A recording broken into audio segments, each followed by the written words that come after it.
તારા આશીર્વાદ અલી કોઈ ઘેર હા કે નહીં? કોણ છે? અલી હું તારી બેનપણી સાક્ષી હિના છું. તું મારી બેનપણી છું? હાય હાય હિના હું વસોરામાં જ છું.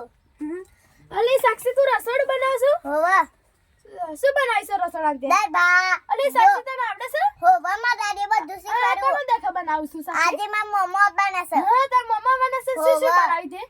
જો ભાત ઓરાઈ ગયો ને આ દાળ અને પછી ભજ્જો. અરે ભજે તું બનાની છે? હોવા તને આવડે? હા મને આવડે. તાર મમ્મી શીખવાડા હા પણ મારી મમ્મીને એવું શીખવાશે. મારી મમ્મીને જ નહીં આવડતું ને. આ તો નહીં માં દાદી મને બધું તાર શીખવાડે. દાદી જો જ્યાં? માં દાદી ભેંસો દવા જાય છે. હા તો હું જો માં મોડું થાય છે હા? હારું અને મને આલી જજે દાળ. હા આલી જઈ ના તું જા. આજે માર મોમો આપવાના છે ને, જલ્દી દારૂ બનાવી દો પછી હે ને ભજીયા બનાવે. એ મજા પડી ગઈ.